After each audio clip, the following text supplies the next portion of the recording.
Está lá, muito boa noite. Estamos aqui hoje de novo com os nossos convidados. Pela primeira vez tem aqui o Ricardo Cabral. E, por outro lado, também temos aqui o comandante Farinazzo. Em, E eu não sei se estão a ver aqui alguma no YouTube. Não me parece que tenha retorno aqui no YouTube. Ah, não sei se há aqui algum problema, porque isto é um programa novo que estou usando. Ahm, eu não sei como é que como é que se pode resolver isto, sinceramente. Porque isto, sem ser em direto, não tem sim, pronto, já está. Então, tenho aqui a confirmação. Bom, muito bem. Então, como eu estava dizendo, tenho aqui os meus convidados, Ricardo Cabral, pela primeira vez no canal. Já tinha tido a possibilidade de estar no seu canal também. O comandante Farinazzo já é a terceira ou quarta vez que cá está. Gosto, é uma presença que eu gosto de ter também. Para também celebrar, ou seja, o final deste ano, fazer aqui uma antevisão daquilo que pode ser o próximo ano, mas também já uma retrospectiva do que foi 2024, os temas geopolíticos, principalmente no tema militar, porque são dois especialistas na área militar, mas não só, porque sabem muito bem dos temas da política e da economia. Então vamos falar aqui um bocadinho de tudo, do tema da Síria, Médio Oriente, Israel, Palestina, da Ucrânia, da nova presidência que vai tomar a presidência agora é no princípio do mês de Donald Trump. Portanto, boa noite desde aqui de Berlim, boa tarde para São Paulo, boa tarde para o Rio de Janeiro. Tudo Ricardo bom, Cabral, gente? boa tarde. Ricardo Cabral, e começaria por si. Como é que definiria este ano de 2024? Realmente foi um ano bastante quente, cheio de coisas, passando no tema geopolítico. Como é que viu esta última episódio na Síria? Hum, bom, vamos começando a falar. Síria, a bola consigo, Ricardo. Bem, eu acho que, a maioria dos analistas concorda que foi uma surpresa, não vamos dizer assim, o levante contra o regime Assad, porque já se esperava, né, que houvesse alguns levantes. O que acho que impressionou foi a velocidade com que o regime caiu, ele desabou. Ele ao ser atacado, né, com forças muito superiores, bem armados, bem equipados, né, com treinamento razoável e com apoio, né, do Hezbollah, do Irã e da Rússia. E tão rapidamente ele caiu, ou seja, o regime caiu porque estava podre, não tinha mais condições de resistência. E isso acho que causou, isso é que foi a grande surpresa para todos, né? Ninguém imaginava que isso aconteceria. Né? Aí, com relação às especulações, claro, isso aí teve muita inteligência ocidental, com a inteligência síria. Se especula que Israel também está por trás disso. Tá? O financiamento, claro, a Turquia não tem dinheiro para isso aí foi financiado. Aí vem de novo as especulações, né? Estados Unidos, Europa, com certeza, né? Os Estados Unidos e Europa, mais ali os Emirados Árabes Unidos, Arábia Saudita, quer dizer, vários atores participaram do financiamento para a derrocada do Assad. Eu acho que esse foi a grande surpresa do ano, né? Dele não um levante contra ele, mas ele ter sido derrubado com tanta facilidade. Eu acho que esse é o ponto que me chamou a atenção ali na Síria. Pois é, mas não achou estranho que não tivesse havido sequer um raio de uma batalha que houvesse, que as tropas do exército árabe sírio, mas também dos guardas revolucionários, as próprias tropas russas, o que é que se passou ali? Não se pode falar aqui de mais de um golpe de Estado? Esta pergunta fere aos dois, o Ricardo pode responder também. Eu acho assim que ali houve muita. Claro, o dinheiro correu solto ali, Ricardo. Meu xará, ali o dinheiro correu solto, eles corromperam aquelas unidades por onde começou, né, lá em Idlib, Homs, e aí eles corromperam todo mundo, e o governo Assad ficou sem condições. O estranho, né, é que não houveram grandes batalhas, não houveram grande resistência, né? O exército simplesmente abandonava as suas posições com armas, munições e etc. Tá? Claro que isso me pareceu ser uma articulação já feita pregressamente, né? Turcos e outros atores entraram ali para conseguir com que as principais forças do Assad desistissem da batalha. Agora, chama atenção também que esses grupos militantes, agora todo mundo está chamando aqui no Ocidente de militante, rebeldes, né, guerrilheiros, quando, na verdade, eles são grupos terroristas. Ali é Al-Qaeda, né, não necessariamente o HTS, mas outros grupos, ali é Al-Qaeda, ali é Estado Islâmico, e esses grupos estão na linha de frente junto com muitos mercenários que vieram da Ásia Central, que vieram do próprio Oriente Médio, da África, ali do Sahel, veio muita gente para derrubar o Assad, e entra aquela coisa de novo. Nada disso foi percebido pela inteligência russa, pela inteligência iraniana, isso foi uma coisa muito estranha, concordo com você. Senhor Comandante, qual foi a sua apreciação? Como é que se explica esta falta de resistência? Trata-se mais de um golpe de Estado, que o Assad era ali uma figura que já não interessava também aos russos, aos iranianos. Como é que explica isto? Para além daquela coisa que sim, foi surpreendente, eu acho que ninguém estava à espera de uma coisa deste género, não é? Pois é, gente, na verdade é um cisne negro, né? Isso Sim, daí não era uma coisa assim, não era uma coisa esperada, essa é que é a verdade, mas reconfigura completamente o quadro do Oriente Médio, né? Porque no campo militar Israel estava numa situação muito difícil, tanto no sul do Líbano quanto em Gaza. Agora isso muda tudo, né? Eu acho que a reviravolta da Síria, ela pode ser uma mudança global, na verdade. É o hegemon que estava numa situação de cheque, ele vai para cima, mostrou que tem fôlego, que tem estratégia, que tem capacidade. E eu penso que o eixo da resistência e o sul global ainda não absorveram completamente o choque. Eles ainda não sabem o que fazer daqui para frente. Cometeram muitos erros com relação à Síria, não só o Assad, mas os russos, os iranianos e os chineses aí. E agora o pessoal está avaliando os danos aí. Eu não tenho a menor dúvida que isso aí vai reconfigurar completamente o Oriente Médio. Nós temos que olhar que, assim como isso aconteceu na Síria, pode acontecer em outros países também. Enfim, gerou um quadro de muita incerteza, né? O Ricardo acha que isto tem a ver com esta situação macroeconómica dos BRICS e da.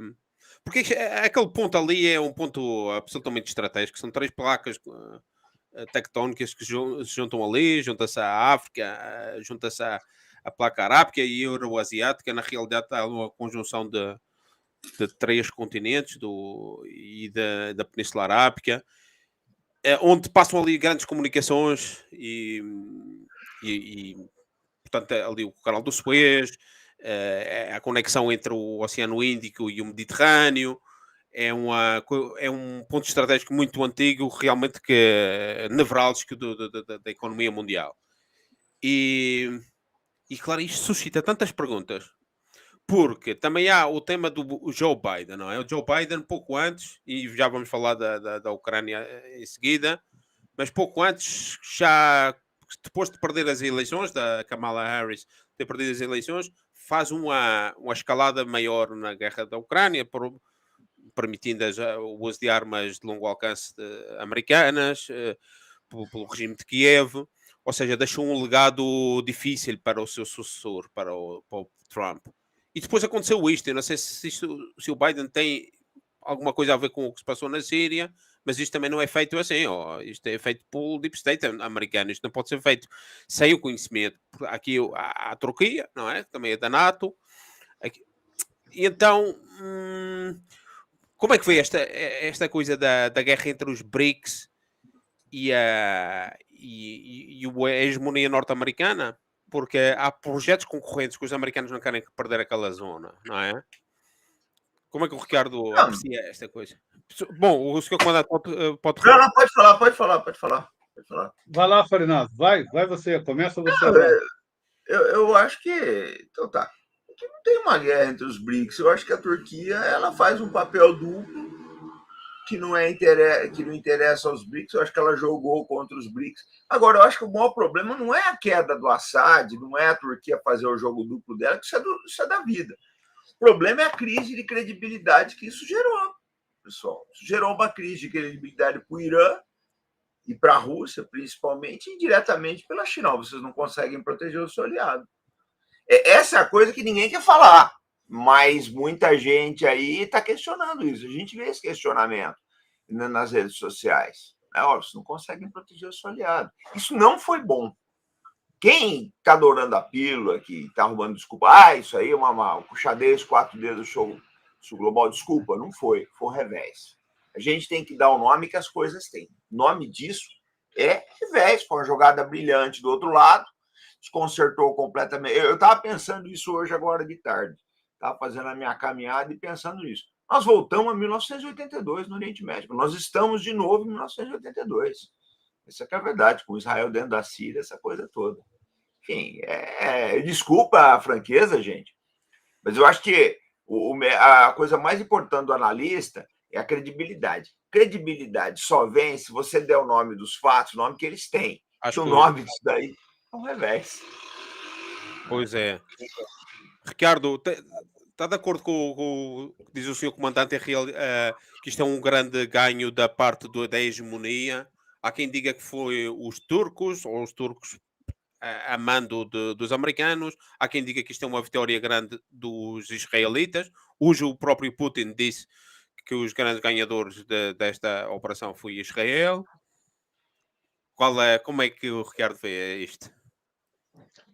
Uma das teorias que tem mais sido propaladas é que é o seguinte: quem planejou esse golpe contra o Assad, que aí já saíram teorias que tem 2 anos de preparação, de atrair o HTS, de atrair o Al-Salam e tal, e isso teria sido feito, né, pelos turcos através do grande planejamento de Israel, financiamento, aquela coisa que eu já expliquei, né? Bem, mas olha, isso é o governo Biden. O governo Biden se mostrou errático, muito errático para fazer uma. Talvez tenha sido, em termos de contra-ataque, o maior contra-ataque que ele conseguiu fazer, o maior erro, porque ele só errou, né? Só errou na Ucrânia, só estava errando ali com relação aos palestinos, está errando na Arábia Saudita, e isso para ele fechou com chave de ouro, né? Um governo que não tem muita coisa a apresentar em termos estratégicos. Eu concordo com o Farinazzo, né, que eles conseguiram uma vitória estratégica, isso é uma vitória estratégica. Você cortou um dos braços do eixo da resistência, né, cortou, efetivamente cortou, está fazendo o Irã reavaliar algumas das suas estratégias. Até o comandante da guarda, né, o Soleimani, se eu não me engano, parecido com o Soleimani, se eu não me engano, ele falou exatamente isso, que tem que passar por uma nova conjuntura, uma nova reavaliação, e nós estamos vendo que isso vai ter repercussão, né? Eu acredito que a repercussão já está acontecendo, é só ver as precauções que estão sendo tomadas no Iraque, né, e no próprio Irã com relação a esses grupos sunitas que estão se movimentando, né, para, se não derrubar governos, para desestabilizá-los, né? Esse que parece que é o grande efeito dessa queda do Assad, dessa queda inesperada. Aí sim, um verdadeiro cisne negro, né? Inesperada mesmo, ninguém estava esperando que uma fragilidade tão grande e essa repercussão. Uma outra coisa que eu quero chamar, Nuno, que aí que essa questão ela destrava uma série de outras questões que estão em aberto ainda. A questão palestina, por exemplo, né? Então, dá uma força a mais a Israel, tanto no trato com o Hezbollah quanto com o Hamas. né, vamos dizer assim, deixa o Irã mais isolado. Tá? A primeira coisa que o pessoal lá de Bagdá falou: olha, nós não temos nada a ver com isso, não queremos guerra com Israel, não queremos envolvimento nesses assuntos da Síria e nem com Israel. E isso já é uma mudança de postura de quem ameaçava derrubar os aviões israelenses caso eles passassem pelo território iraquiano. Sim. Então, essa queda ali, ela é simbólica, ela está reverberando ainda. Pois, até temos aqui um comentário do Ziegler Santos que diz que só ficou o Irão. O Irã. Porque nesta coisa toda, né, é assim, muito poucos analistas, eu não me lembro de nenhum que tivesse falado num ponto que nós falámos ali no Twitter há um ano atrás, mais ou menos. O atentado do Hamas em Israel, do 7 de outubro, deu-se exatamente depois da entrada daqueles países todos nos BRICS, exatamente no meio dos BRICS todos, ou seja, do Egito, da Arábia Saudita, dos Emirados, do Irão e da Etiópia. Ou seja, todo este espaço novo que entrou para os BRICS, dá-se ali no meio, pá, uma guerra para desestabilizar a zona. Então isto aqui é o regresso das guerras eternas dos Estados Unidos, do reinar, dividir para reinar, jogar uns contra os outros, para obter ganhos naquela lógica de ok, matem-se todos, nós asseguramos os nossos postos, as nossas vias marítimas ou os poços de petróleo. Qual é o objetivo? Quer dizer, parece que aqui há uma ideia de não deixar aquela zona construir e unir-se em redor de projetos que estavam a dar estão a assustar realmente. Os BRICS estão a assustar os Estados Unidos. Se não fosse assim, eles não tinham investido o que investiram na Argentina para tirá-la do coisa, não é? E o próprio Arábia Saudita agora também está com o pé de fora. Já foi na sequência do tema do 7 de outubro, que se deu ali no meio. Então, o tema geoeconómico de tudo isto é o que me faz pensar aqui muitas situações. Mas o Ricardo falava aqui do Irão. E agora, o que é que será a relação do Irão com a Rússia? Depois do Trump entrar, por exemplo. Porque esses vão se querer juntar à Rússia para isolar o Irão e a China. E depois, é como estava aqui a dizer o nosso espectador, só fica o Irão e a China, diria eu. Mas não acha, não vem aqui a intenção de criar problemas para jogar a Rússia, atraí-la para o Ocidente, pela questão civilizacional de ser um país cristão. Por exemplo, os trumpistas falam muito disso. Não é? Vocês são um povo cristão, venham connosco contra o Irão e pela nossa civilização judaico-cristã. Não vê essa facção. E nota aqui um certo movimento de alguns analistas dessa facção e realmente eles ficaram a ganhar com isto tudo, com o que está a passar ali. E só falta mesmo jogarem a Rússia contra o Irão, mas e gostaria que de ser um bocadinho mais desta da entrada, por exemplo, da Turquia ali, não é? Porque eles tinham um pacto com a Rússia e deram uma facada nas costas, não é? De uma certa forma, mas a Rússia também não. Quer dizer, as bases vão ficar lá, a base de Tartus, lá está aqui, eu não sei o quê, vão ficar lá, vão conseguir um acordo com este novo governo. Eu acho que ainda continua a ser continua a ser tudo muito nebuloso o que está ali a passar. Porque eu não sei se tanto o Sr. Comandante como o Ricardo querem estender um bocadinho sobre isto, porque eu acho que isto faltam aqui algumas peças que isto ainda não está tudo bem, coisa, não é?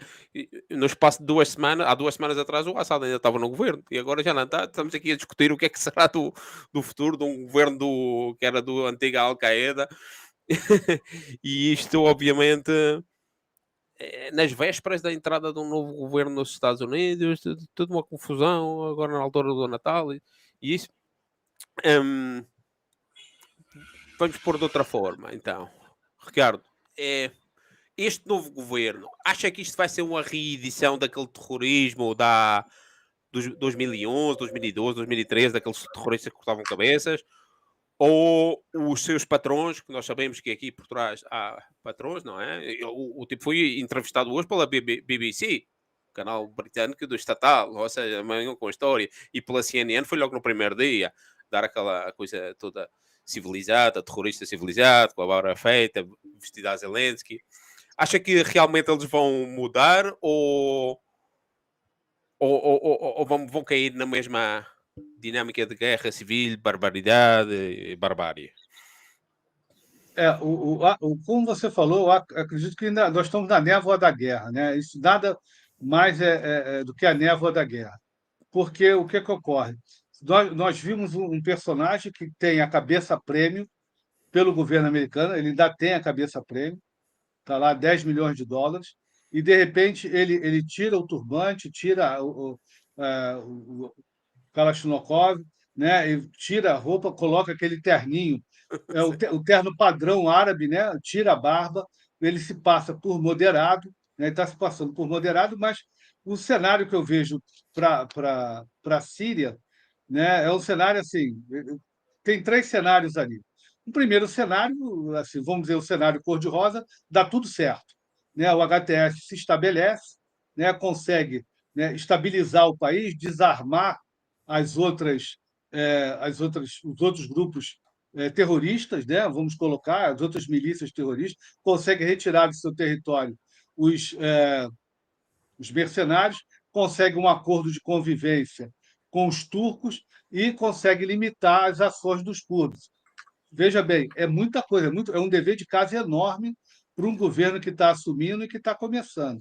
O Exato. outro cenário, né, seria um cenário que é o cenário médio, né, também muito realista, que é o seguinte: você tem o HTS vai dominar alguma área, né, provavelmente a área litorânea, num acordo com os russos, de apoio dos russos, né, e ali ele consegue dominar Damasco, e aí você começa a ter uma certa balcanização, né? Lá o sul, os drusos com uma área autônoma, e ele, para não arrumar confusão com Israel, ele aceita aquela zona desmilitarizada enorme que Israel está construindo ali em frente a Golã, o Monte Hermon, e lá no norte ele vai ter o quê? Lá no norte ele tem os grupos, as milícias ligadas à Turquia e aquela faixa, né, a zona desmilitarizada, que os curdos, né, vão estar sendo imposta aos curdos pelos turcos.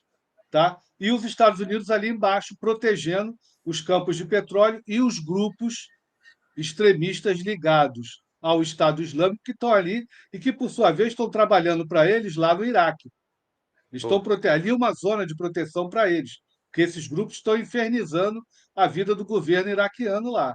Então, a Síria tem esse retrato. O outro retrato, que é o retrato tenebroso, né, seria de guerra civil, Todos uma contra guerra todos. civil, todos contra todos, e aí aquela confusão toda, porque eu acredito, né, que, ainda que a população majoritária ali seja sunita, todo mundo agora está querendo meter a colher ali. Não é só os Estados Unidos, não é só Israel, né, com os drusos, mas também a Arábia Saudita, a Turquia, né, e eles estão querendo cada um pedacinho, porque ali tem interesses econômicos muito fortes.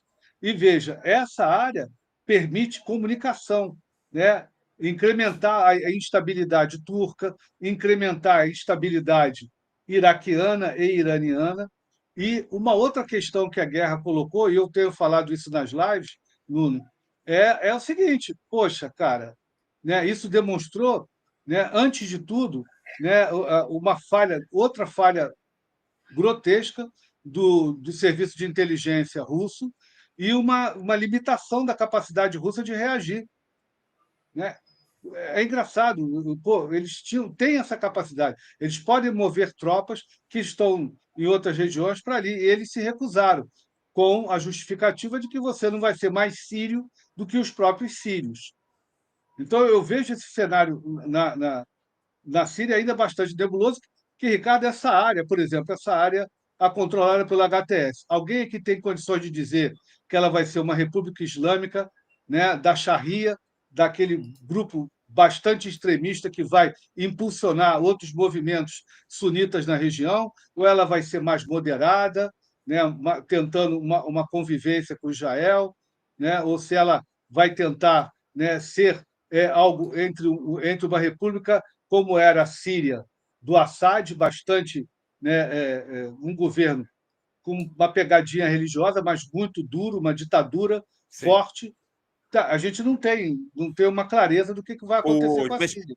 por exemplo, em relação a isso, o que se poderia supor mais facilmente seria que, então, vão copiar o modelo da Turquia. A Turquia também não é nenhuma ditadura, ou seja, é a Irmandade Muçulmana, a Turquia hoje em dia, é a base desde que eles saíram do Egito, a Irmandade Muçulmana realmente está no Catar e na Turquia, mas, raios,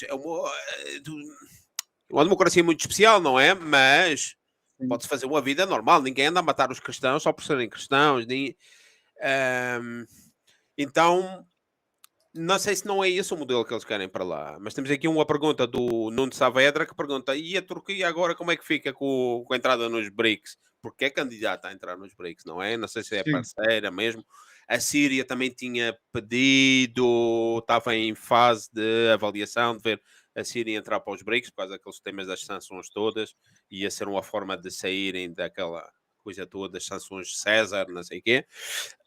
O que tem é que isto agora, quer dizer, pelo menos fica ali um passo atrás, quer dizer, a Turquia não faz sentido agora que entrasse para os BRICS, ou seria debaixo de muita desconfiança dos demais parceiros, ali à volta, não é? Principalmente da Rússia, mas a Turquia e a Rússia também têm montes de projetos, desde a energia atómica, turismo, comércio, são países que têm ali entre o Mar Negro dizem que é o Mar Russo, mas realmente quem tem as chaves daquilo é a Turquia. Portanto, os russos jogam numa base de quererem ter a Turquia ali como um parceiro, apesar de ser da Turquia e ser da NATO. Mas agora com esta história toda, como é que fica o tema da Turquia nos BRICS? Como é que fica o tema da Turquia em tudo isso? Na NATO? Robinson Farinazzo. Não fica, gente. Vocês têm que ver que o Erdogan não vai durar para sempre. Pois. Né? Eu não sei se quem suceder ele aí vai continuar com os mesmos projetos. Outra coisa também, todo país que tem uma política dúbia, uma hora ele vai ter problemas. Uma hora vai ter problemas. É uma verdade. A região que ele precisa controlar é muito grande, é muito vasta, tem inimigos, tem diversas variáveis. Eu acho muito pouco provável. Eu acho o seguinte: vamos lá, vamos ver o que a gente tem e o que a gente pode vir a ter. O que tem no momento é uma desarticulação da influência iraniana. Isso acabou efetivamente. A influência iraniana vai diminuir bastante ali na região. O crescente A influência, xiita, que chamavam crescente xiita, não era? Que ganhou exatamente, muito depois da guerra do Iraque, exato. Agora fica. exatamente. O Irã administrou muito mal aquilo ali, é um fato. A influência russa vai acabar? Não sei. Não era tão incômodo. A Rússia não era incômodo para Israel, gente. Nunca foi. Nunca foi. Nunca fez Nunca nada foi contra incômodo Israel. para Israel. Então, capaz de deixarem eles lá sem problema. Isso aí não é. O famoso olha, deixa ali, não tá dando problema, Mas deixa refere-se o quieto. quê? Às bases que tem na Síria? As bases, que é só o que eles tinham mesmo, que estavam fazendo aí. Então, eu acho assim, isso é o que muda. Agora, se a Turquia vai conseguir ampliar a influência no futuro, não sei, porque tem o fator kurdição, né? Tem o fator curdo.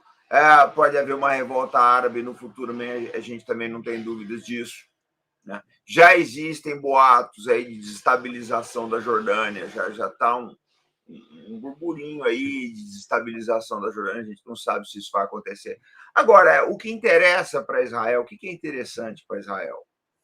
É deixar a Síria como está, desarticulada. Né? O que o Sim. Cabral falou, os caras controlam, esse HTS controla um pedaço do país, os curdos controlam outro. A Síria deixa de ser uma ameaça militar, já não é mais. Israel desmilitarizou a Síria na última semana, aí, atacou diversos arsenais, etc. Então, assim, em termos imediatos, Israel sai muito bem da história, não tenho dúvida disso. Sai por cima. Se isso vai ser perene, nada é perene no Oriente Médio, gente. Nada é. Exatamente. Vai Exatamente. paz ali? Que jeito? Não tem como. Uma paz dessa, não tem como. Agora, aquela história, vai. Você tem que olhar também, pessoal, que nós estamos falando com gente imediatista. que o Netanyahu quer? Ele queria acabar com essa coisa toda e se sair dos processos dele. Eu acho que ele conseguiu, foi uma jogada, na minha opinião, brilhante. Tá? Na geopolítica, a gente não pode ver as coisas sob o prisma da moralidade, a gente tem que ver sob o prisma da eficiência. Exato. E foi eficientemente brilhante, eu não tenho dúvida disso. Né? Pode ser que o Netanyahu se salve, não sei como é que vai ficar a imagem de Israel daqui para frente. Agora, eu volto a dizer, para o Irã foi um revés. Tudo que foi construído nos últimos 40 anos, a influência do Hezbollah, etc. Como é que vão manter as linhas logísticas do Hezbollah agora? Não sei, porque o Hezbollah recebe armamento pesado. Se você falar para mim que vai dar para chegar um carregamento de AK-47 para eles por navio, tudo bem. Falar, isso dá. Agora, e o carregamento de mísseis? Isso já não é assim, né? Pois. Então, no jogo de quem perde e quem ganha, eu acho que Israel ganhou, o Irã perdeu, a Rússia, ela, em termos morais, que é difícil, em termos práticos, ela pode manter as bases, e eu não acredito que isso vai mudar no governo Trump, não. Eu não sei se o Trump vai mexer nesse vespeiro, não. Até porque o Trump é pró-Israel e essa situação toda favorece. Enfim, são dias difíceis pela frente. Mas, Sr. Comandante, o tema que o Ricardo falou também era e o tema da Palestina continua, quer dizer. Como é que fica a Palestina no meio disto tudo? Vai ser esquecida? Vamos continuar a ver esta coisa, este filme de terror à nossa frente, sem poder fazer nada? Ô Nuno, o caso de Gaza, na minha opinião, eu acho que é o maior fracasso da nossa era enquanto humanidade. A humanidade fracassou em Gaza. A humanidade. Não foi só Israel. A humanidade, porque a nossa capacidade de se indignar, ela morreu. Então, eu falo assim, de forma muito pessoal, porque, como a gente estuda muito, isso mexe muito comigo. Eu acho que a humanidade fracassou em Gaza. E, assim, eu temo muito que, dado o fato de que fracassamos em Gaza, a gente esteja às portas de uma conflagração mundial, porque uma humanidade que é indiferente a tudo isso que você está mostrando aí, né, ela abre margem para muita... para muita coisa ruim. Então, eu acho que Israel agora ele está em condições de obter um bom cessar-fogo aí. Essa que é a verdade. Os países árabes mostraram que não se importam com Gaza, é uma verdade, mostraram que não se importam com a questão de Gaza. O Ocidente, a gente sabia que é pró-Israel, mas os países árabes mostraram que não se importam com Gaza. Mas aqui há uma coisa, senhor comandante, porque há aqui um divórcio muito grande entre o que é a população, o sentimento da população árabe e muçulmana em geral, e até mesmo mundial, diria, e as suas classes políticas, tecnocráticas, que veem tudo isto como um processo, ou que depois as pessoas vão esquecer disto, e então continuam a vida normalmente. E há um grande, ou seja, há um potencial, aumenta o potencial ali no redor. O comandante falou do problema na Jordânia, porque, por exemplo, não é o burburinho de que possa haver ali golpe na Jordânia, vem por causa do tema da Palestina, não é? Porque a maioria da população ela veio da Palestina. Mas isto também pode estar no Egito, e o Egito já é uma coisa. Cuidado, porque temos o tema todo do Egito veio daquela coisa.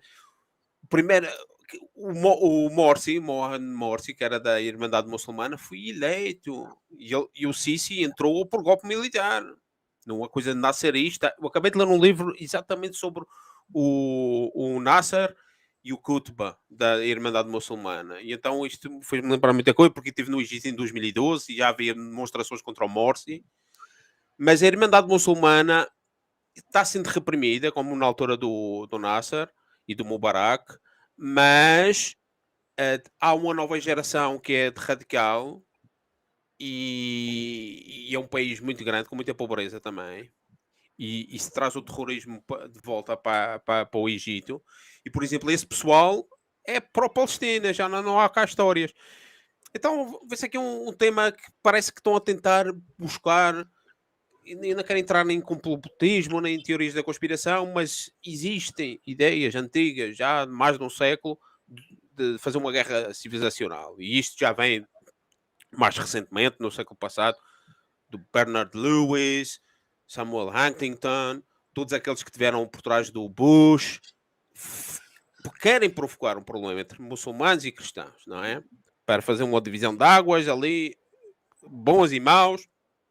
É um jogo extremamente perigoso, porque isto aqui não há garantia nenhuma que os cristãos saiam bem parados disto tudo. Então, como é que vem este tema civilizacional?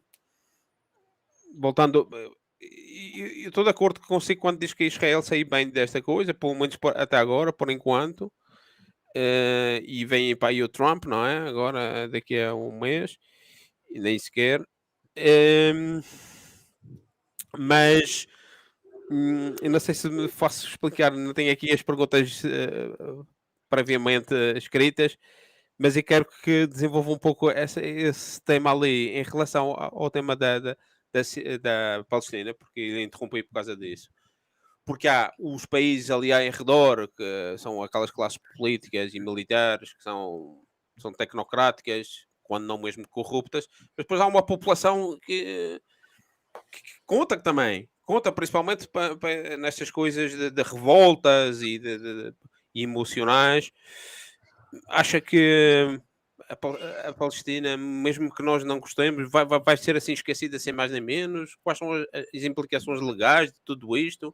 Há um mandato de captura contra o Netanyahu, quer dizer, isto é uma coisa internacional, as Nações Unidas, o mundo vai ficar assim, as potências mesmo, as outras potências, por exemplo, não há aqui um potencial de fricção também de interesses da Rússia na zona. A Rússia vai sair assim sem mais nem menos do Médio Oriente, ou deixar só lá uma base que vai estar debaixo da alçada dos aliados, praticamente, no Mediterrâneo Oriental. O Fahrenheit dizia que a Rússia provavelmente não saia. Muita gente durante muito tempo dizia: não, os Estados Unidos está saindo do Médio Oriente. E eu disse sempre mil vezes: não acreditem nisso. Os Estados Unidos não vai sair do Médio Oriente assim. Senão não tinha mandado fazer uma embaixada do tamanho gigantesca em Beirute, nova, novinha. E enquanto o petróleo for... E não é só isso, é que não é só o petróleo. A próxima fonte de energia mais importante é o gás. E ali também há ligações de gás importantíssimas. Mas afinal quem acaba por sair da região é a Rússia. E eu não sei se a Rússia vai sair mesmo pela sua vontade disto, não é? Qual é aqui o potencial de problemas entre a Rússia e o poder hegemónico no Mediterrâneo Oriental e no Médio Oriente? Eu faria esta pergunta ao Ricardo.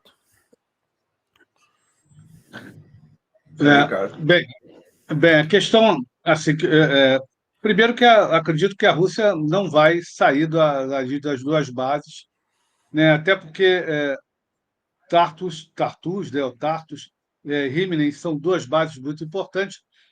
Ali, se você for olhar, isso para quem trabalhou na Marinha sabe, né, que ali você está em cima das bases da OTAN, né, ali da Grécia.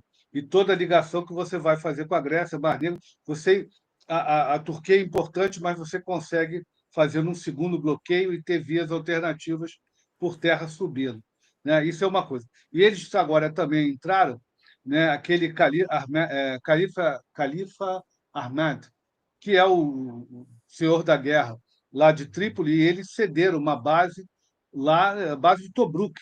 Base de Tobruk é importantíssima. Quem estudou a história da Na Segunda Guerra Líbia. Mundial sabe que eles são fundamentais ali. Você flecha imediatamente a base de Sinorella, né? E tem as bases em Nápoles ali, que são bases da 5ª Esquadra, né? E dos americanos, toda a OTAN fica paralisada. Então você conseguiu alguma coisa ali.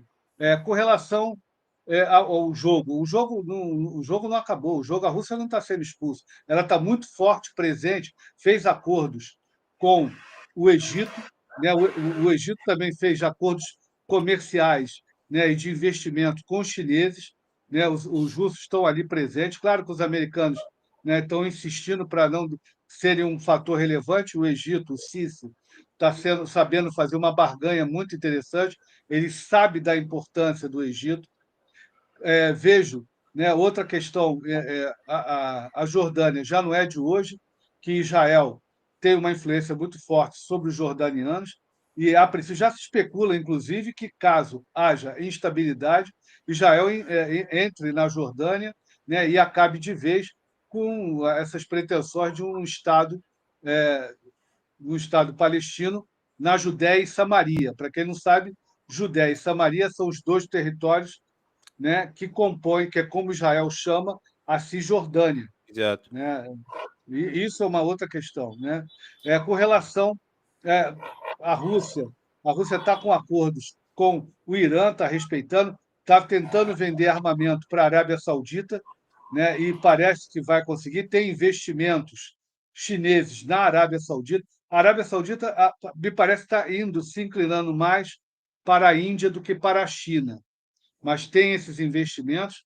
E, por último, todo esse arranjo, né, geopolítico mostra o enfraquecimento, não que os Estados Unidos estão muito bem, mas o enfraquecimento dos americanos. Temos que ver agora, né, se o Mohammed bin Salman vai cumprir aquilo que ele anunciou. Né? Para denunciar o acordo, ele tem 6 meses, que é vender petróleo em outras moedas que não o dólar. Temos que ver se no dia 21 de janeiro ele vai dizer: olha, vou manter minha palavra, vou abrir aqui. Não, olha, pensei melhor, vou continuar negociando em dólar.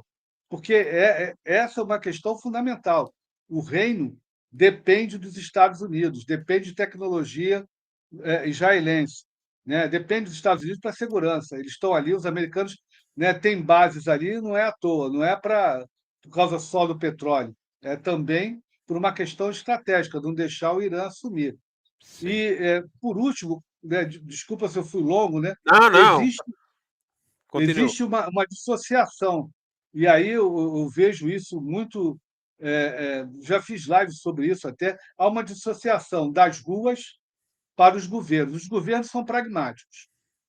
Os governos árabes, apesar de toda a celeuma que faz sobre os árabes serem emocionais, serem, né, rancorosos, nada disso. A gente vê que os governos são extremamente pragmáticos, né? São pragmáticos até a medula. Fazem discursos para o público interno. As ruas, claro, se você for falar com qualquer um na Arábia Saudita, né, qualquer um lá, eles apoiam os palestinos, mas ninguém quer que os palestinos sejam cidadãos sauditas. A mesma coisa na Síria, a mesma coisa na Jordânia, a mesma coisa em todos os lugares. A justificativa é sempre: não, nós estamos brigando pelo seu Estado, pelo Estado palestino. Gente, tem tanto palestino espalhado no Oriente Médio que acho que não vai caber todo mundo na Cisjordânia e nem se fossem os acordos, né, que a ONU, quando distribuiu os territórios, que deu, acho que foi 55% para os palestinos, caberia tanto palestino, que tem na Europa. Sim, Na sim. Europa se conta a milhão, né? Já chegou a 1 milhão lá na Europa. Então, quer dizer, é uma coisa é a rua, né, a população, e a outra coisa são os governos, extremamente pragmáticos e que estão, na minha opinião, fazendo barganha. Né? Todo mundo botou um pé nos BRICS, né? E vários estados botaram um pé nos BRICS, mas não deixam de fazer negócio com o Ocidente e ter relações militares com o Ocidente. Sim, mas também essa é a ideia, não é? É que a coisa seja multipolar. Não, os Estados Unidos não passa pela cabeça de ninguém pensar que agora, de repente, eles sabem, hoje em dia, o debate lá dentro dos BRICS é mesmo que a desdolarização tem que ser suave, não pode ser uma coisa brutal, porque até nem convém aos próprios interesses de cada país ficar sem dólares, porque ainda dá estabilidade, não é? Mas o processo já começou e não deve parar. E agora é um revés. Eu vejo isto tudo como um revés grande. Mas ainda nos deixa muitas perguntas. E obviamente temos aqui a Ucrânia no meio disto tudo, não é? O senhor comandante, como é que viu esta coisa do general, das armas como é que chama daquelas das armas biológicas e bacteriológicas? Era um general que andava por cima desse tema tudo, numa altura que houve, quer dizer, houve aí uma pandemia há 3, 4 anos atrás, e ele agora é morto, e depois é por um muçulmano que tinha ligações à Ucrânia. Como é que o seu comandante viu isto, dada a sua experiência? quem é que pode ter estado por trás disto tudo? A Ucrânia, o serviço secreto de inteligência do Ocidente, né? Isso tem cara de M6, né? Eles gostam muito de matar as lideranças dessa forma aí. E agora estão querendo demonizar o general como se ele fosse um Reinhard Heydrich russo aí. Mas eu penso assim, gente, o que acontece, na minha opinião? Por que essas coisas acontecem?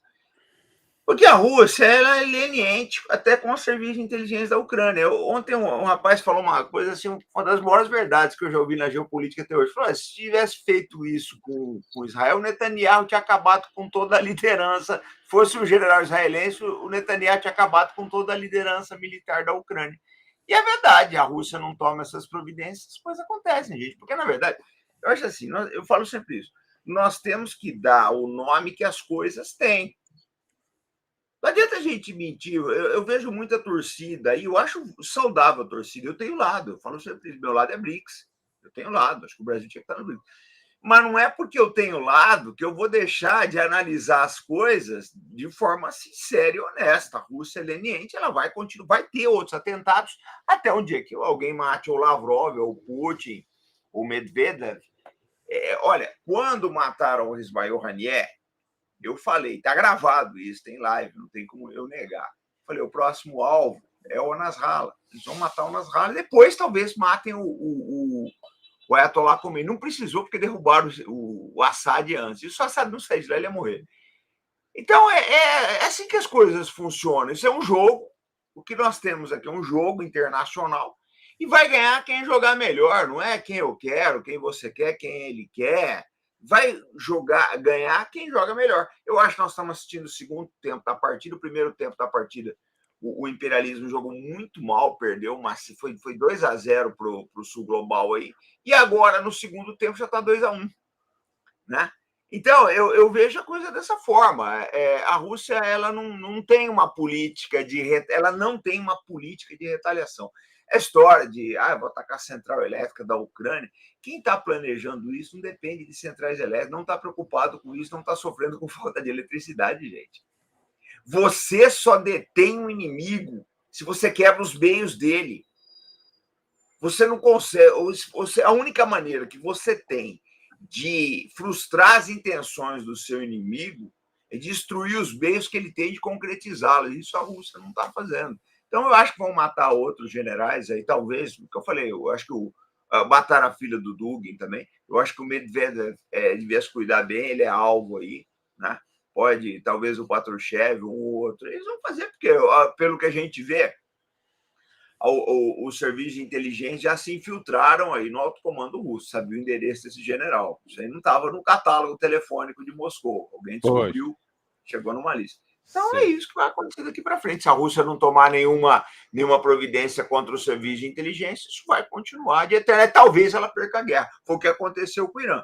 O Irã fez os ataques meia-boca contra Israel. Deu tempo de Israel se coordenar com Turquia e os Estados Unidos, tiraram a Síria deles. Quem não faz, leva. É um jogo, simplesmente assim. O que eu acho que acontece, na minha opinião, para resumir a ópera, o Sul Global e o BRICS não estão com essa bola toda. Podem perder. Há uma chance boa de perder, porque o outro lado passou a jogar bem agora. Pois é. Ricardo Cabral, o tema da Ucrânia, ou seja, este elemento era um bocado mediático, ele de vez em quando aparecia por aí, cada 2 meses, 3 meses aparecia alguma notícia deste general falando dos temas da guerra bacteriológica que supostamente há dos laboratórios da NATO na Ucrânia. Acha que isso é uma verdade dos nossos tempos, ou seja, na história militar, guerra bacteriológica, isso existe. Falava-se que a Geórgia também tinha umas... No final da União Soviética, o Cazaquistão, salvo erro, para ali naquelas repúblicas da Ásia Central, também devido àquela anarquia de não haver Estado, houve algumas entidades não oficiais, oligarcas, bandos criminosos, que inclusivamente também tomaram conta de laboratórios da União Soviética. Acha que vai por aí um novo tipo de guerra? O que é que foi bom? Isto aqui é preciso ter cuidado de falar do tema que se passou há 4 anos atrás, porque o YouTube corta logo essas coisas, porque eles detectam as palavras. E isto também suscita-nos porquê que é. Porque é que haveria de ser. Não se pode debater estes temas. É um. É um novo tipo de guerra. E o que é que isto pode ter a ver com este assassinato? E o que está passando na Ucrânia? E aquilo que dizem que se passava na Geórgia com estes laboratórios? Só para voltar ao tema Sim, sim. do assassinato, só uma questão, que ali é uma coisa assim, se você notar, tem uma câmera. Eu botei aqui no canal do Telegram, eu botei uma câmera, tem uma câmera que filma ele, né? Sim. E ele está com o carro, o general está com o carro isolado. Aquela área ou era protegida ou eles achavam que não seria atacado. E o ataque foi feito, né? Explode quem está com o controle do explosivo está perto, porque aquilo ali é onda de rádio, é perto. Dali, aquilo é 15 metros, 20 metros, 25 metros. Então, o cara está com a câmera, provavelmente está com a câmera e o dispositivo está no lugar alto para atacar. Aquilo ali, infiltrado, tem alguém ali tranquilo. Sobre isso, poxa, vocês, a gente fica aqui, vocês ficam falando de coisas. Os Estados Unidos pressionaram todo mundo para a Convenção de Armas Químicas, que proibiu. Esses laboratórios, na verdade, são apenas pesquisas para verificar as cepas, porque quem vai atacar com armas químicas são os russos, são os chineses. Então, esses laboratórios são só para verificar, só para você ter as cepas, para você fazer uma vacina mais rápido. Essa conversa fiada vem desde os anos 80. Né? Todo mundo tem, todo mundo que eu digo, Estados Unidos, China, Rússia, tem toneladas de armas QBN, químicas biológicas, né, bacteriológicas e radiológicas, porque, né, bomba açúcar você pode distribuir. Já foi visto aí, nós estamos vendo polônio, né? O polônio, como ele pode provocar um debacle na saúde pública, você distribuindo, passando ele nos corrimões das estações de trem, de metrô. Você imagina. Isso tudo é factível, isso tudo existe. Existem cenários, né? Existem jogos de guerra, né? Justamente sobre isso. Que o primeiro ataque não precisa ser uma arma nuclear. Quem disse que precisa? Né? Você não precisa, você pode desabilitar a população fazendo ela toda ter diarreia. Joga componentes químicos na água e pronto. Então, existem cenários, jogos de guerra travados dessa maneira, né? Que você usa elementos químicos, biológicos, né? Bacteriológicos, para provocar coisas simples, conjuntivite, né? Uma conjuntivite que pega em todo Para mundo, colapsar diarreia, para colapsar o sistema de saúde pública. e você, de certa forma, atinge a liderança. Tá? Por exemplo, essa questão radiológica, você distribui isso. Então, quer dizer, existem vários cenários nesse sentido. E não existe, né, saída fácil para esse tipo de ataque. Esses ataques são apenas um dos que a gente está vendo. Né? Nós vimos recentemente um navio, pretensamente, era um navio russo, né? Era um navio russo, se eu não me engano, cujo comandante era um chinês, e ele foi no Báltico e cortou os cabos que levavam a internet da Alemanha para Suécia e Finlândia. Tá? Esquecendo de dizer que para a Rússia também, mas tudo bem. Né? Porque o cabo não tem para distinguir ali para onde ele vai e tal, a não ser que você corte ele muito à frente. Bem, mas isso tudo, né, faz parte do novo cenário de guerra. Você desabilitar a internet, você fazer ataques nos satélites. Né? Um dos cenários de guerra hoje mais. Que Normalmente, quando você fala de guerra mundial, guerra termonuclear mundial, você começa com o ataque aos satélites, que é a possibilidade que você tem de cegar o inimigo de que os seus mísseis estão sendo ativados. Então, primeiro, né, isso levaria à guerra termonuclear global. Você cega os satélites do inimigo e, logo em seguida, faz o ataque nuclear com seus mísseis balísticos e posicione os submarinos para, caso o inimigo tente atacar, você destruir todo o sistema de armamento nuclear deles e caça os submarinos adversários. Esse é um dos cenários que é estudado em guerra nuclear, termonuclear global, né? Você fazer ataques à população, fazer ataques à internet, ao sistema de satélites. E isso hoje na guerra, né? Na guerra a gente não, e pior, não tem como se defender. Para isso aí não tem defesa, né? Por exemplo, hoje o governador da Califórnia, nesse momento, tem uma gripe aviária lá importante, né? E ele declarou emergência de saúde pública. Entendendo? E aí?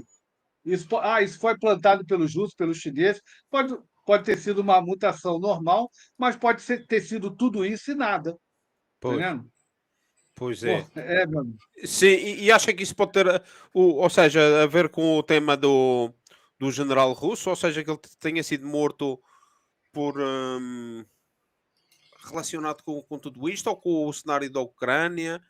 Hum, ou seja, eu não vejo porque este general, ele tinha alguma, ele era de certo modo mediático, mas também, sinceramente, não sei o que é que pode estar por trás, coisas mais sérias, ou se é por essa campanha de terror, de ir pelas figuras do Estado russo.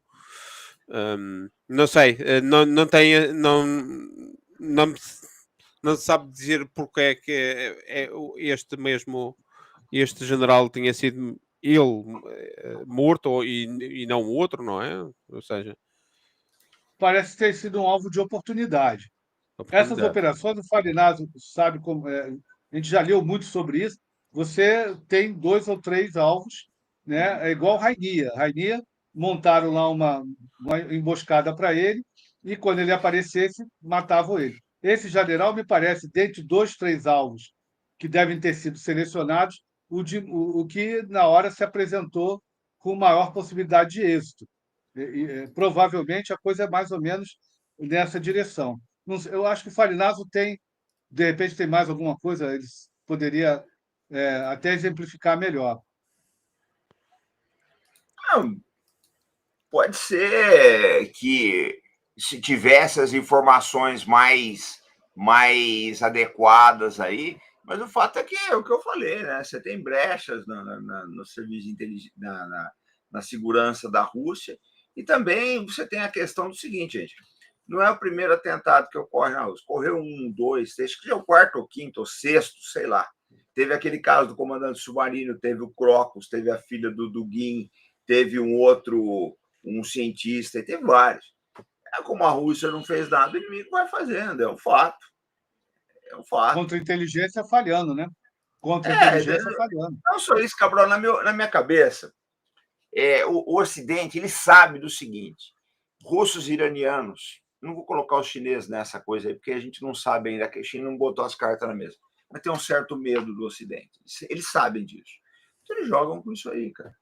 Olha, você vê, o Irã deu tempo para Israel montar uma tremenda operação na Síria. Fez umas operações meia boca. O Israel está com até embaixada do Irã. Até embaixada. Então, é aquilo. Olha, eu tenho uma coisa comigo. Eu ainda quero escrever um livro sobre a arte da guerra. Falo sempre que um dia talvez eu escreva esse livro aí. Eu acho que é o seguinte: se você deixar o inimigo achar.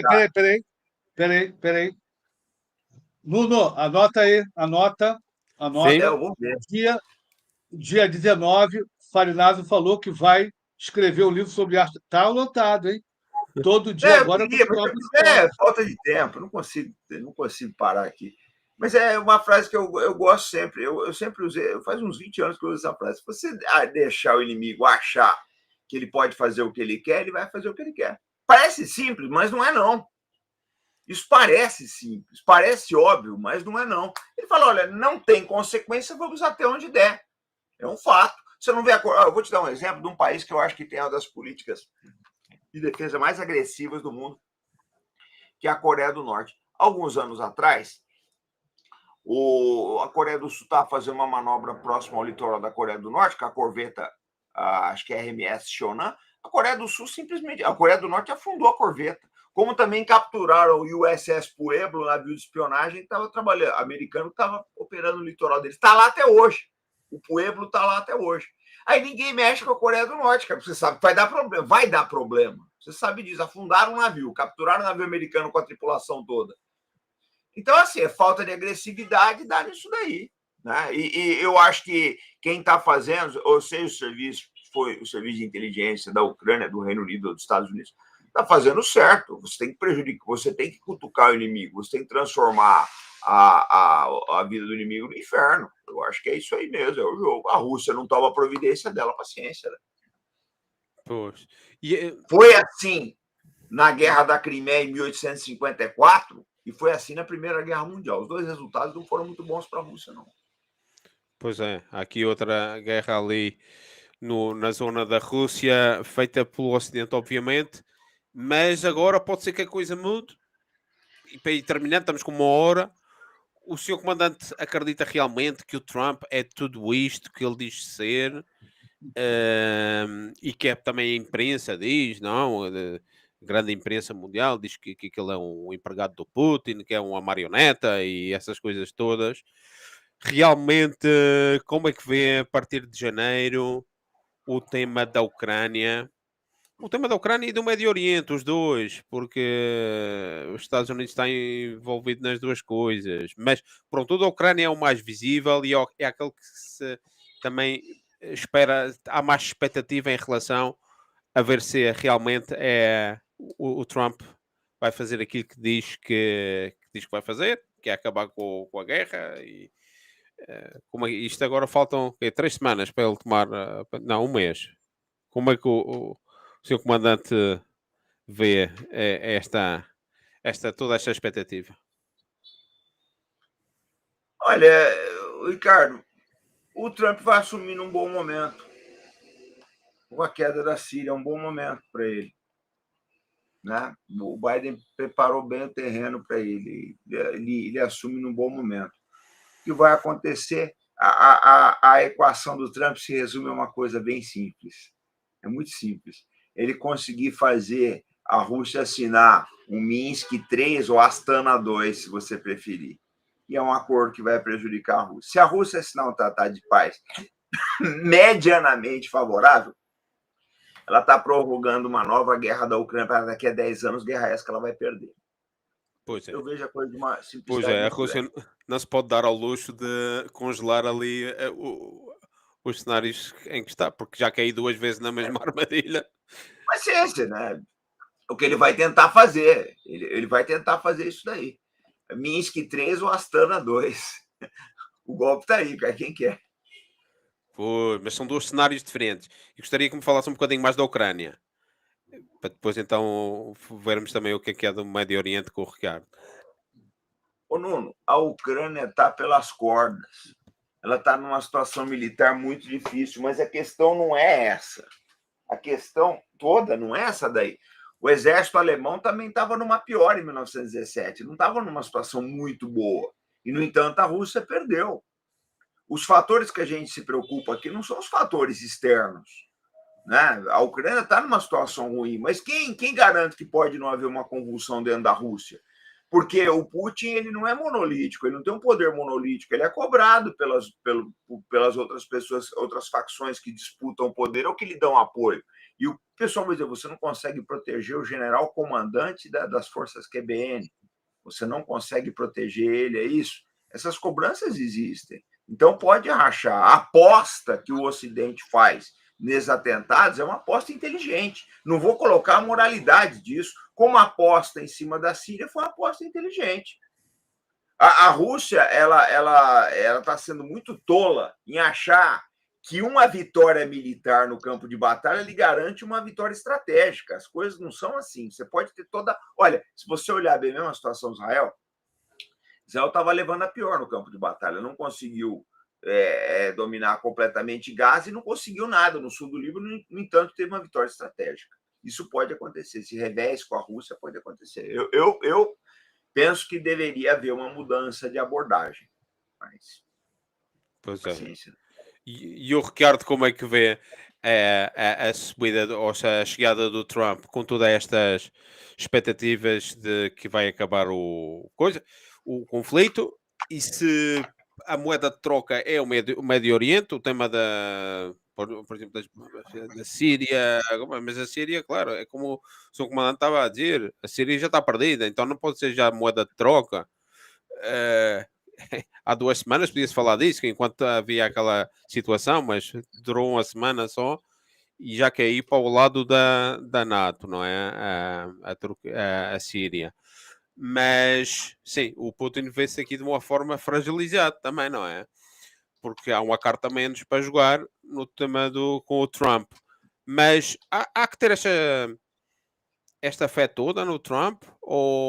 E recordo-me uma entrevista que ele deu há uns meses. Ele ainda era candidato, ainda não tinha ganho. Ele dizia: isto acaba a guerra com um telefonema, num dia, ou então a Rússia vai saber o que é os Estados Unidos. Uma coisa assim, ameaçou também. Ou seja, ele joga sempre com esta coisa dúbia, não é? E imprevisibilidade e aquele caráter que ele tem. Poderia os Estados Unidos realmente assumir, ou seja, ou seja, como ator na guerra, se vê que a Ucrânia vai cair e aí a Rússia ganharia e os Estados Unidos ia sair bastante danificado desta situação, não é? Poderia os Estados Unidos, com o Trump, envolver-se também na guerra? O que esperar deste tipo tão errático, não é? A primeira, nós temos que colocar. Eu acho que tudo que está saindo aí é um monte de balão de ensaio, né? O Trump não tem. Você tem ali, o pessoal fala Deep State e tal. Eu acho que o Deep State até existe, mas não nessas questões, né? Há uma visão da liderança norte-americana, até mesmo entre os democratas, né, que a solução para a guerra da Ucrânia é uma solução diplomática, mas não pode ser uma solução que beneficie completamente a Rússia e seja feito a partir da destruição ou da incapacidade de você alijar um ator importante como a Ucrânia. Então, vai ser uma negociação muito dura, né? Eu, olhando para o lado do que o Trump escolheu, né? Os personagens que o Trump escolheu são empresários, são pessoas, alguns parlamentares, mas ninguém tem, pô, sendo muito sincero, metade da capacidade do Lavrov, que já se mostrou que é um craque, né? Ele está ali talvez entre os melhores ministros das relações exteriores russos de todos os tempos. Então, eu acredito que vai ser uma coisa que não vai ser resolvida rápido, vai ser resolvido, né, em partes. Né? Acredito, primeiramente, uma negociação Rússia e Estados Unidos, depois eles vão incluir os europeus, né? E, por último, vão incluir a Ucrânia nesse grande acerto que vai ser feito. A Rússia não vai levar tudo aquilo que quer, isso é óbvio, né? E também os ucranianos não vão conseguir retomar os seus territórios. Vai ficar uma situação latente, nisso aí eu concordo com o Farinazzi, né? Mesmo esse tratado vai ser um tratado de praxe temporário, porque para a Rússia resolver a questão, ela teria que tomar todo o leste e o litoral. Ela não tem, aparentemente, ela não tem força militar para isso, porque ela tem uma economia em equilíbrio, estável, né? Quando o presidente diz que o desemprego está em 2,8%, significa que ele não tem mão de obra sobrando. Então, ele não tem de onde, se ele tirar a mão de obra para levar para o Exército, ele vai prejudicar a economia. Prejudicar a economia, ele perde a popularidade. Então, ele vai jogar com vários outros fatores, e a negociação diplomática, eu acredito que ele sai em vantagem, sabendo que o outro lado quer a paz, né? Apesar que o Trump, a gente não pode descartar como é uma estratégia de negociação dele, ele escalar, né, ele escalar a guerra para poder Escalar. fazer uma negociação melhor, né? Uhum. Isso não pode ser descartado. Com relação à Ucrânia, eu vejo ali conversa para ano, né? Para um ano, para vários meses de conversações, e a solução não será fácil, principalmente por ter que convencer os ucranianos, né, que perder territórios será bom para eles, né? Ainda mais no contexto com o Trump procurando, direcionando as suas forças para o outro lado. Com relação ao Oriente Médio, né, tudo leva a crer, né, que aquela conversa do Trump de candidato, que ele achava que o Estado palestino era realmente uma forma de pacificar pelas pessoas que ele escolheu, por serem tão favoráveis a Israel. Eu acredito que o Estado palestino, num governo Trump, foi para o saco. Vai ser descartado. E o problema do Trump, me parece, que é a contenção do Irã. Tá? A contenção do. Me parece que só olhar os personagens que ele escolheu, né? Quem ele escolheu para colocar no governo em posições como negociador junto aos palestinos e uma negociação muito forte com a Arábia Saudita, para mostrar para a Arábia Saudita que um Estado palestino não é a solução para os problemas do Oriente Médio. A solução para os problemas do Oriente Médio é, de certa forma, eliminar o risco Irã. E eliminar o risco Irã é uma tarefa de médio prazo, de médio para longo prazo, de minar as estruturas iranianas. A contenção do Irã, que isso daria segurança à Arábia Saudita e a Israel, que, do meu ponto de vista, são como ele olha os aliados, a funcionalidade desses aliados para os Estados Unidos. E aí eu concordo com as palavras do Farinato. Eles vão tentar, de alguma maneira, e as suas, né? Você foi muito bem nisso, foi muito perspicaz, né? E aqui eu vou dar uma singela contribuição, que é atrair, né, a Rússia para o seu lado, mostrando as contradições que existem na aliança Rússia e China atual, né? Mostrar, olha, nós vamos aqui acabar, apesar que há uma desconfiança dos russos muito grande, mas nós temos que ver que também há problemas históricos entre China e Rússia, né? Se você olhar qualquer mapa chinês, eles não se referem à Sibéria Oriental como Sibéria. Eles têm um nomezinho chinês lá. As cidades de Vladivostok, etc., não são cidades chamadas pelos chineses desses nomes, são chamadas pelos nomes chineses. Isso é uma diretriz de 2023 do Ministério da Cultura chinês, para mostrar que essas cidades são chinesas, não são russas. E lembro, né, que o Xi Jinping falou que ele quer uma China, né, a China voltar à sua grandeza. Aí eu fiquei imaginando qual grandeza, né? Qual China que ele está falando, porque existem várias Chinas, é só ver as dinastias. Então, eu acredito que o Trump não é nem, eu não diria nem governo Trump, isso é dos Estados Unidos que encaminhando, né, para essa solução. Que o Trump não vai. Os Estados Unidos são um porta-aviões, meu amigo, grande pra caramba, né? Não toma decisões apressadas. Né? Porta-aviões não navega 30 nós se não for para lançar avião. Só a presença dele já é para modificar, né, todo o panorama estratégico. Eu acho que é isso que ele vai retomar com um governo mais assertivo nas relações internacionais e vai começar na Europa, hein? Os europeus que se cuidem que né, a Europa é o primeiro alvo dos Estados Unidos, Europa e Canadá. Né? O Canadá, o 50º estado, 51º estado, e talvez a Europa, o 52º. Né? Pois é, sim. Desculpa ter sido longo, desculpa. Não, excelente. Eu estou de acordo consigo quando diz que a Europa vai continuar, mas já vem, ou seja, veio da altura do. Bom, acho que o Obama já tinha feito 30 por uma linha contra a Alemanha. E este Biden trouxe a guerra para a Europa. Pronto. Mas isto são coisas que obedecem ao Estado profundo realmente. E o Trump vai continuar. Ainda por cima, esse tem pouca. Esse não se põe com diplomacias, nem com sorrisos, nem nada. Isso é que vem aí tempos difíceis para a Europa. Mesmo que venha aí a extrema-direita europeia, porque virá. Os interesses dos Estados Unidos não são os mesmos da Europa e eles vão-nos fazer pagar para continuarem a sustentar toda aquela dívida que eles têm, não é? Mas aí está a outra pergunta em relação aos Estados Unidos e o que é que se pode esperar da próxima presidência. Mas, quer dizer, ponhamos que eles ganham o Médio Oriente, ganham a Rússia como aliada, conseguem jogá-la contra a China. O que é que isso vai resolver? Já tive aqui uma vez o comandante e falámos disso.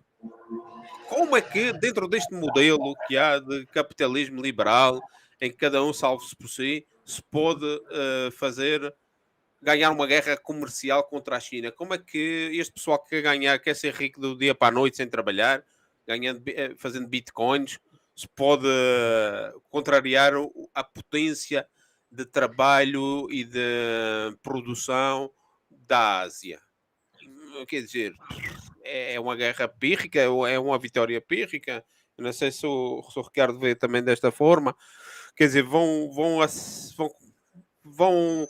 concentrar-se outra vez na divisão, naquela coisa toda do Kissinger, não era? De jogar os chineses contra os soviéticos para puxar dividendos geopolíticos, mas com que finalidade? O que é que vão conseguir com isso? Eu acho que a decadência norte-americana é um dado da realidade, né? Eu acho que eles sabem disso, estão tentando reagir. Não, essa reação começou, como você bem falou, no Obama, a tentativa de se reindustrializar. O Biden força, o Trump começa isso, o Biden força mais a mão, Sim, mas mas a guerra econômica é contra a Europa. Então, até mais mas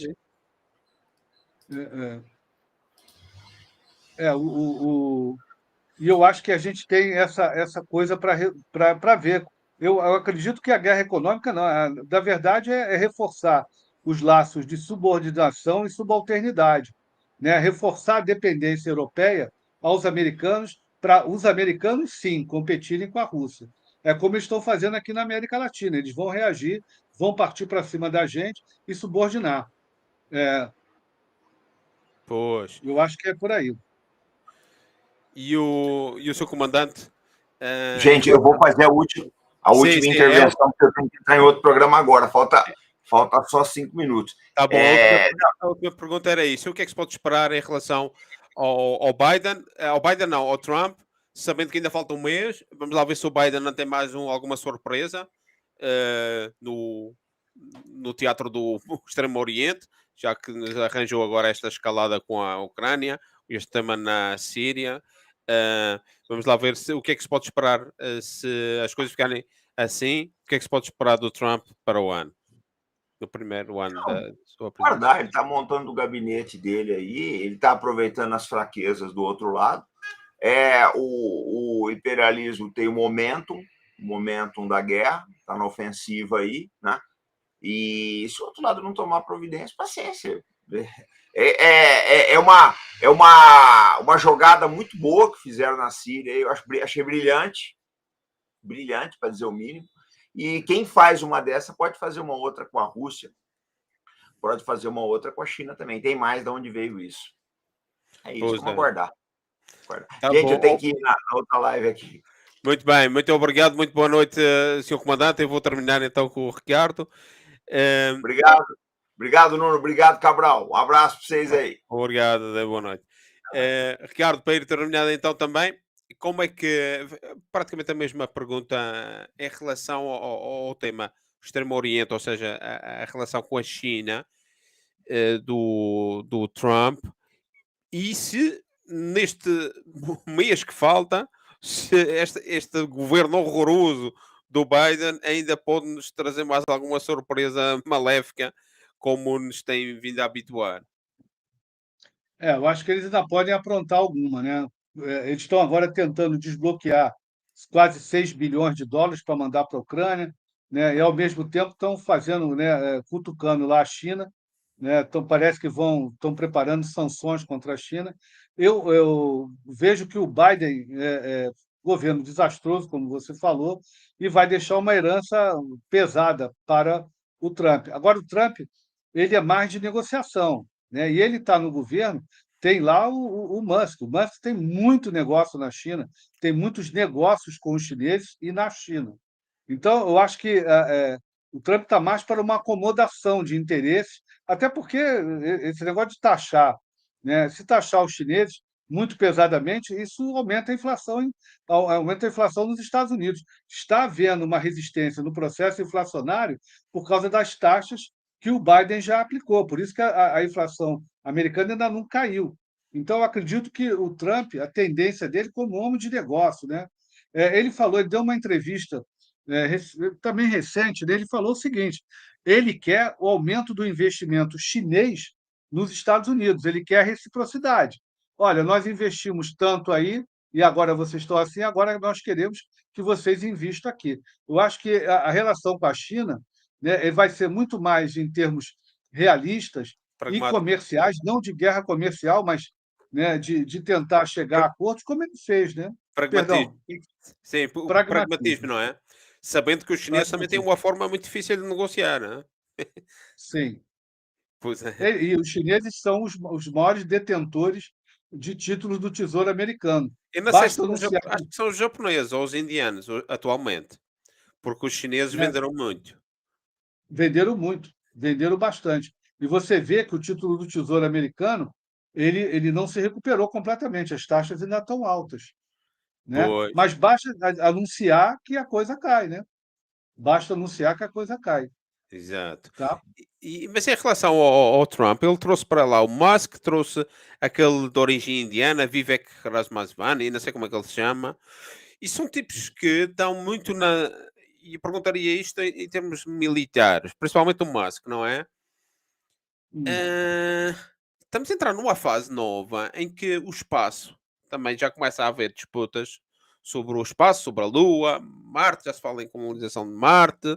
Temos aqui o sim. Musk, que é um tipo todo visionário e tipo futurista.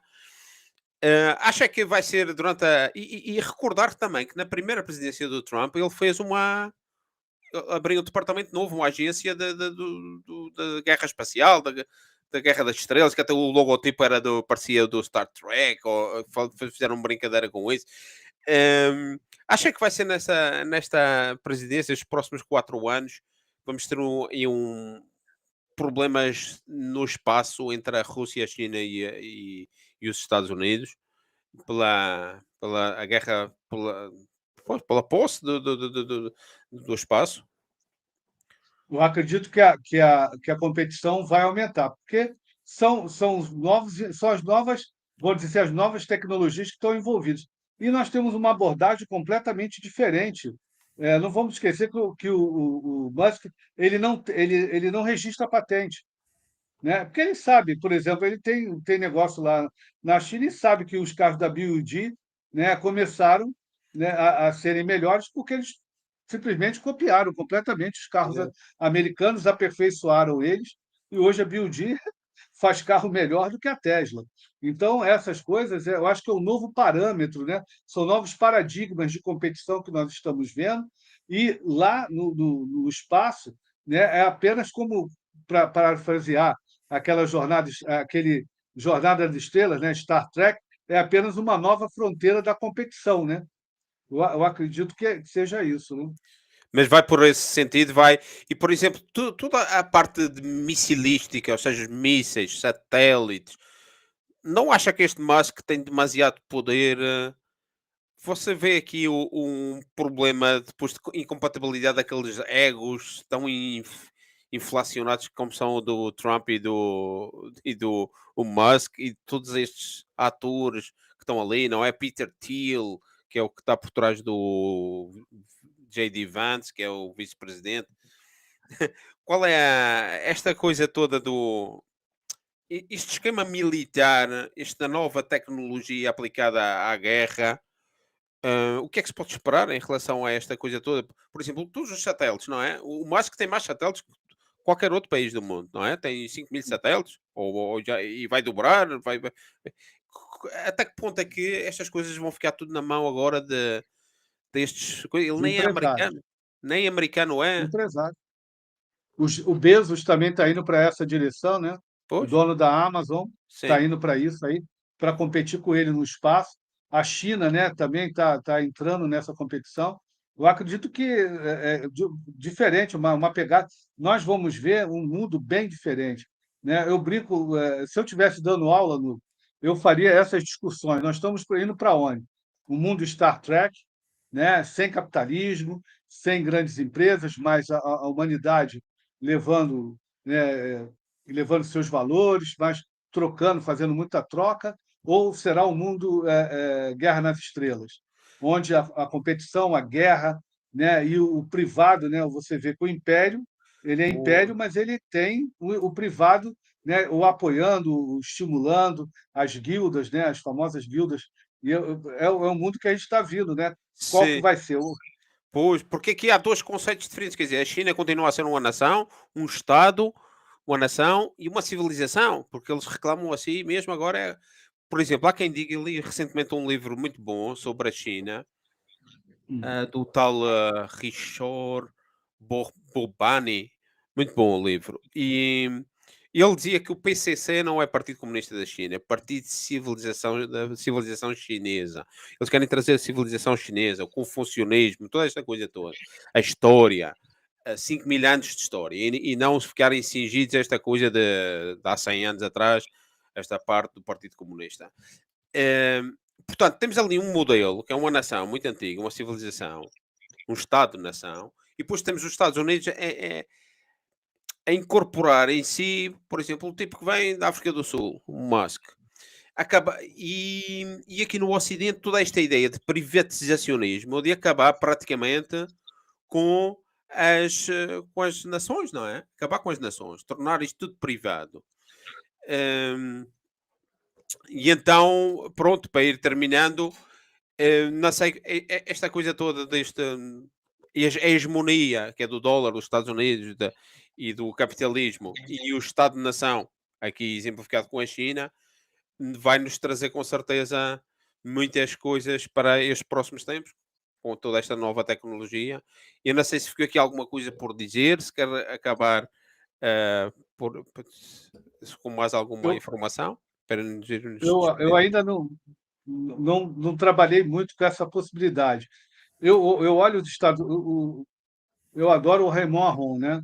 Então ele falava a República Imperial. Eu acho que os Estados Unidos, em alguns modelos, bom, me parece às vezes era a República Romana, né? E a China é um outro modelo completamente diferente, né? E eles dois, né, tendem a hegemonizar, né? Serão dois modelos em competição.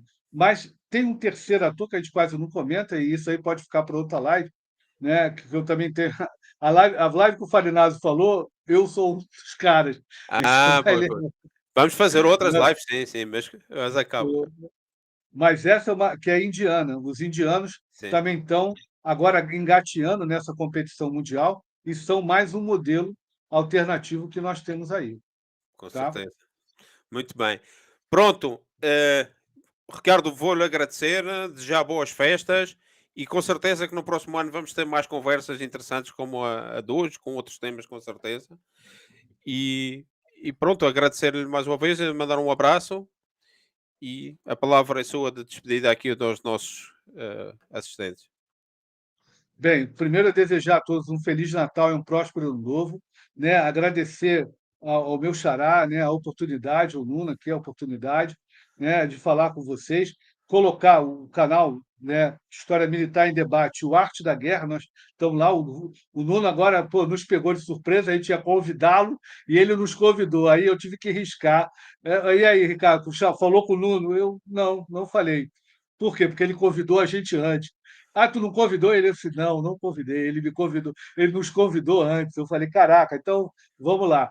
Bem, mas agradecer a todos. E agora vamos aqui, pô, ficou maravilhoso esse novo programa. Parabéns, parabéns pelo sucesso, para mais sucesso ainda, e desejar a todos vocês um ano excelente. Muito obrigado, Nuno, muito obrigado a todos. Boa noite. Obrigado, boa noite. Tchau.